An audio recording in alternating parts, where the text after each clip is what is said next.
Persamaan dasar akuntansi. Sebelum kita mengenal persamaan dasar akuntansi, itu mengenal terlebih dahulu akuntansi. Akuntansi berasal dari accounting, yang merupakan ilmu menghitung serta mencatat transaksi yang ada hubungannya dengan keuangan perusahaan. Akuntansi memang penting dilakukan sebagai metode pencatatan transaksi keuangan perusahaan agar nantinya tidak ada penyalahgunaan dana yang dianggarkan. Salah satu materi yang paling penting dipelajari adalah persamaan dasar akuntansi. Persamaan dasar akuntansi ini memberikan gambaran besar tentang kekayaan perusahaan, hutang, dan modal perusahaan selama periode akuntansi tertentu. Selain itu, persamaan dasar akuntansi juga digunakan untuk melakukan pembukuan sederhana perusahaan. Persamaan dasar akuntansi adalah perhitungan yang nantinya memproyeksikan kekayaan, hutang, serta modal yang dimiliki perusahaan tersebut. Seperti yang kita ketahui, prinsip umum akuntansi adalah adanya keseimbangan atau balance antara sisi pemasukan dan pengeluaran, atau adanya keseimbangan harta atau liabilitas yang dimiliki perusahaan dengan kewajiban. Adanya keseimbangan angka antara kedua bagian tersebut tentu saja harus dianalisis dengan persamaan dasar akuntansi. Nantinya, persamaan dasar akuntansi tersebut digunakan untuk menilai kemampuan perusahaan mengelola keuangan perusahaan. Prinsip persamaan dasar akuntansi secara sistematis menghubungkan antara harta perusahaan dengan hutang serta modal. Bagian harta aset perusahaan termasuk dalam aktiva, sedangkan hutang dan modal bagian pasifa. Rumus persamaan dasar akuntansi adalah harta atau aktiva sama dengan hutang ditambah modal atau pasifa. Seperti yang kita ketahui, semakin besar hutang pada sisi pasifa, maka akan menyebabkan ketidakseimbangan pada sisi aktiva. Jika terjadi transaksi yang tidak transparan atau ketidakseimbangan pada satu sisi aktiva, jika nantinya juga akan terlihat perhitungan prinsip persamaan dasar akuntansi tersebut. Manfaat dasar akuntansi. Persamaan dasar akuntansi tentu saja dibuat perhitungannya dalam bentuk alasan. Berbagai manfaat tentu saja, berbagai manfaat dapat diperoleh akuntansi ataupun perusahaan dari tabel persamaan dasar akuntansi ini. Yang pertama, jadi sumber catatan yang nantinya bisa mempermudah proses pencatatan transaksi keuangan.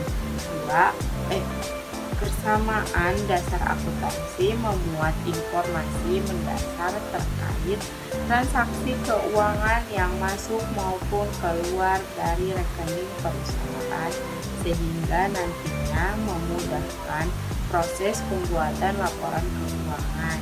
Yang kedua, sebagai sarana untuk memeriksa besarnya saldo yang masuk maupun keluar dari rekening perusahaan. Berbeda dengan laporan keuangan yang menyediakan laporan terperinci, persamaan dasar akuntansi menjadikan transaksi keuangan secara garis besar. Yang ketiga, sebagai sarana koreksi ketepatan antara saldo pada sisi aktiva maupun sisi pasifa. Perhitungan saldo pada kedua belah pihak tabel persamaan dari dasar akuntansi nantinya menyisakan angka yang seimbang jika semua transaksi telah dilaporkan dengan selesai. Komponen dalam dasar akuntansi ada 3 komponen yang ada di dalam persamaan dasar akuntansi. Yang pertama adalah aset, yang kedua adalah akun kewajiban atau liabilitas, yang ketiga adalah akun ekuitas. Yang pertama adalah aset. Aset adalah sebagai sumber daya yang dimiliki oleh perusahaan untuk menjalankan berbagai aktivitas pada periode akuntansi tertentu. Aset juga bisa digunakan sebagai harta atau kekayaan perusahaan terkait yang nantinya digunakan menjalankan visi serta misi perusahaan. Aset sebuah istilah untuk sesuatu yang mendatangkan manfaat bagi perusahaan. Contohnya seperti gedung, kendaraan, tanah, dan juga lain sebagainya. Uang kas tunai maupun cek kontan juga termasuk dalam aset perusahaan. Bagian aktiva nantinya akan bertambah jika perusahaan bertambah dan berkurang jika sebaliknya. Yang kedua, akun kewajiban atau liabilitas. Seperti namanya, akun kewajiban atau liabilitas merupakan jenis akun yang berisi tanggung jawab perusahaan terhadap pihak tertentu. Akun ini juga bisa berisi berbagai kewajiban perusahaan yang timbul akibat suatu peristiwa yang telah lampau. Contohnya, kegiatan kewajiban yang timbul akibat hutang perusahaan untuk mencari modal. Kewajiban ini biasanya bersifat harus atau segera dibayar pada deadline yang tepat atau tanggal waktu yang telah ditentukan. Kewajiban ini juga hendaknya segera dibayar sesegera mungkin jika kegiatan bisnis sebuah perusahaan telah mendatangkan keuntungan. Bagian pasifa akan bertambah jika akun liabilitas meningkat, juga sebaliknya jika berkurang. Yang ketiga adalah akun ekualitas. Akun ekualitas adalah akun modal yang merupakan sisa kepentingan perusahaan setelah dikurangi dengan kewajiban. Singkatnya, bagian ekuitas disisi dengan sisi nilai modal setelah dikurangi kewajiban. Dengan begitu, kedua bagian dari aktiva serta pasifa bisa dikurangi dengan kewajiban. Kedua bagian aktiva serta pasifa bisa memperoleh nilai yang seimbang. Asalnya, akun ekuitas merupakan bagian dari aset yang dipegang oleh pihak ketiga, seperti pemilik saham atau stockholder. Kepemilikan tersebut bisa bertambah dan berkurang sesuai kondisi realnya. Pengaruh transaksi keuangan terhadap akuntansi. Seperti yang diketahui, persamaan dasar akuntansi berisi aktiva serta pasifa yang dimiliki oleh perusahaan. Apakah ada tujuan? Ada. Tujuannya adalah mendapatkan nilai yang benar-benar seimbang pada kedua sisinya.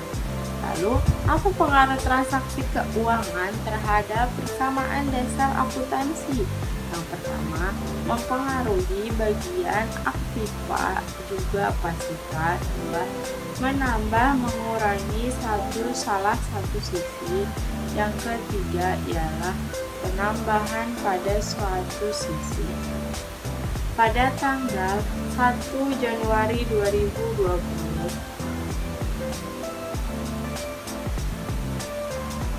mengumpulkan berbagai bukti transaksi untuk pembuatan laporan keuangan. Berikut adalah contoh dari persamaan akuntansi. Yang pertama, investasi awal berupa uang secara kontan milik perusahaan A sebesar 10.500.000. Selain itu, ada juga investasi lain berupa peralatan kantor 1 juta. Pengeluaran pada bulan awal untuk membayar sewa gedung selama 1 bulan ialah 1.100.000.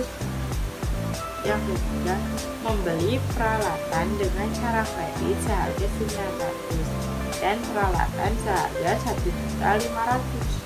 Mendapatkan pendapatan jasa sebesar 2.100.000. Yang pertama, membayar tagih listrik untuk 1 bulan seharga 250.000. Yang keenam, pemilik perusahaan A mengeluarkan dana 200.000 untuk pengeluaran pribadi. Yang ketujuh, mendapatkan pendapatan sebesar 1.250.000. Yang kedelapan, adanya pembayaran air sebesar 70.000, pembayaran gaji karyawan sebesar 2.500.000. Mendapatkan penghasilan 3 juta. Nomor 11, membayar rekening telepon sebesar 100.000 rupiah. 12, mendapatkan penghasilan sebesar 2.750.000. 13, pengeluaran pribadi perusahaan A sebesar 150.000. Nah, dari adanya data di atas, nanti bisa dirumuskan tabel persamaan dasar akuntansi yang nantinya memiliki nilai seimbang. Berikut ini adalah tabel persamaan dasar akuntansi yang bisa disusun. Tanggal 1 Januari K10.500.000 ditambah peralatan 1 juta jadi investasi 11.500.000. 2 Januari 1 juta sewa gedung jadi 9.400.000. 3 Januari membeli peralatan kantor. 4 Januari pendapatan jasa 2.100.000 menjadi 11.500.000. 5 Januari beban listrik 250 menjadi 11.250.000. Privat pemilik perusahaan 200 menjadi dikurangi 11.050.000. Pendapatan jasa 11 pendapatan jasa 1.250.000 menjadi 12.300.000 dikurangin beban air 70.000 dikurangin beban gaji 3 juta menjadi 9.230.000. Pendapatan jasa 3 juta bertambah lagi menjadi 12.230.000. Beban telepon dikurangin 100.000 12.130.000. Pendapatan jasa ditambah 2.750.000 sehingga 14.820.000. Privat pemilik perusahaan 150 menjadi 14.730.000.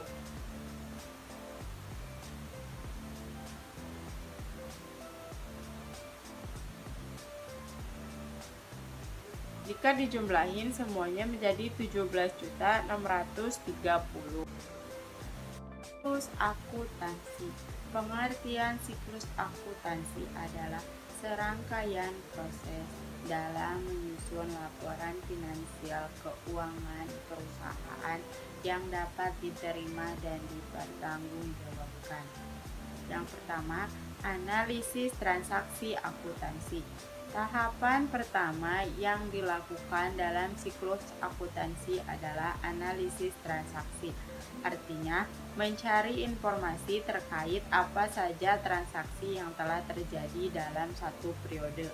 Terkait apa saja yang telah terjadi dalam satu periode bisa mencakup penjualan, pengembalian barang, return pemesanan barang dari supplier untuk aktivitas bisnis dan lain-lain.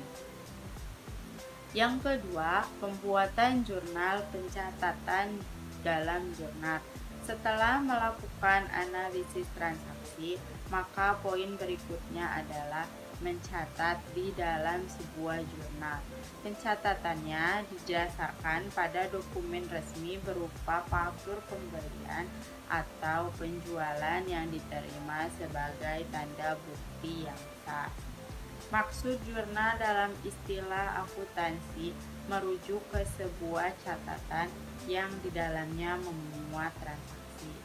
Jurnal dibagi menjadi dua bagian, yang antara lain satu jurnal umum, yang kedua jurnal khusus. Jurnal umum adalah jurnal yang dipakai untuk pencatatan transaksi yang tidak rutin. Contohnya, pembelian aset jangka panjang yang bersifat tetap, penerbit saham, dan juga contoh lainnya. Berikut ini adalah contoh penerapan pembuatan jurnal umum. Ada 4 kolom, ada tanggal, nama, referensi, debit, dan kredit. Tanggal 30 Desember 2017, kas, pendapatan penjualan atau penjualan tunai, nomor referensi 111511, debit Rp255.000, 255 juta.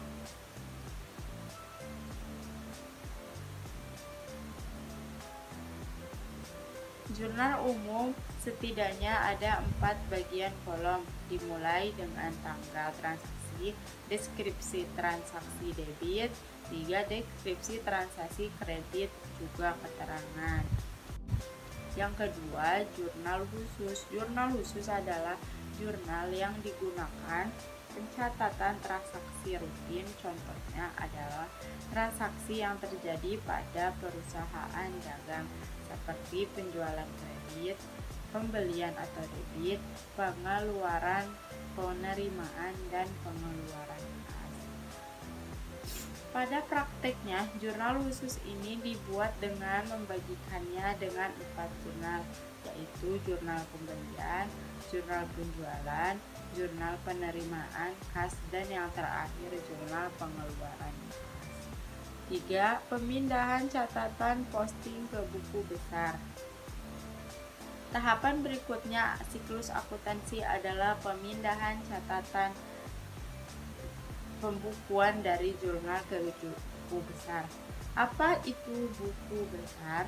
Dalam istilah akuntansi, yang dimaksud buku besar adalah buku catatan akuntansi yang dipakai guna mencatat dan menyimpan transaksi akuntansi yang sifatnya mempengaruhi terhadap likuiditas, aset, liabilitas perusahaan yang telah dibahas tadi. Buku besar ini memuat kumpulan akun sebagai gambaran. Buku kas besar ini terdiri dari beberapa elemen akun kas, piutang perusahaan, aset tetap, pinjaman, utang usaha, pendapatan penjualan, dan beragam jenis pengeluaran lainnya. Pemindahan buku ke buku besar ini juga disebut juga dengan istilah posting. Buku besar terlihat seperti ini, yang kas, tanggal, keterangan, referensi, debit, kredit, saldo. Pada tanggal 9 Desember 2017, debit 2.255 juta, kredit 87.700, saldo 1 juta, sisa 1.250.000. Pendapatan penjualan pada tanggal 30 Desember 2017, kredit 2.255 juta, saldo 255 juta. Contoh buku besar ini disebut juga dengan akun 3 kolom. Alasannya yaitu karena terdiri dari kolom utama sejumlah 3 buah, yaitu debit, kredit, juga saldo. Adapun Untuk kode akun seperti tertulis 11 atau 55 adalah ditetapkan berdasarkan standar perusahaan masing-masing. Jadi itu terserah perusahaan masing-masing saja. Jika aktivitas siklus akuntansi digunakan berbasis kompetensi, maka menggunakan software akuntansi untuk membuat dan memposting ke buku besar, yang mana berlangsungnya dengan cepat seketika data tercatat di terminal sistem. Salah satu contoh real dari penerapan adalah mesin ATM yang sering menarik uang di ATM, maka sistem akuntansi bank akan mencatat transaksi ke kredit akun kas debit penarikan ke buku akun tabungan. Yang keempat ialah pembuatan neraca saldo. Ini adalah urutan keempat dari siklus akuntansi. Apa itu neraca saldo? Neraca saldo adalah mencakup semua saldo akun dengan uraian saldo kredit yang ditulis di kolom kanan dan debit ditulis di kolom sebelah kiri. Jumlah yang dihasilkan antara kolom dan debit dan kolom kredit harus seimbang atau sama. Neraca saldo menjadi sumber rujukan yang hendak membuat laporan keuangan. Berikut ini adalah neraca saldo perusahaan. Misalkan PT Oismen, neraca saldo tanggal 31 Desember 2015. Kas 31 juta, hutang perusahaan 28.710, barang habis pakai 3 juta, peralatan 43 juta, itu masuk ke debit. Uang usaha kredit 22 juta, utang muka klien 9.750, saham biasa 60 juta, saldo laba 60 juta, saldo dividen 30 juta, juga di 5.750, pendapatan jasa 34 juta, beban gaji dan upah 34.950, beban gaji dan upah 9.400, beban kantor 9.400, jadi semuanya 155.810. Kreditnya pun menjadi 155.810, jadi harus. Yang kelima ialah mencatat posting dalam jurnal penyesuaian. Jurnal penyesuaian ini fungsi yaitu untuk mengakui pendapatan pada periode tertentu saat pendapatan tersebut telah menjadi pihak perusahaan. Biasanya pendapatan tersebut mutlak menjadi hak perusahaan waktu penyerahan barang. Selain itu juga jurnal penyesuaian bertujuan untuk pencatatan beban biaya. Dapat dikatakan bahwa jurnal ini berfungsi untuk meyakinkan bahwa siklus akuntansi itu benar-benar aktual. Jurnal penyesuaian merupakan tahapan akhir periode masuk ke tahap pembuatan laporan keuangan.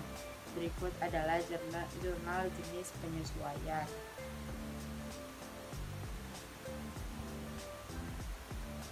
1. Beban dibayar.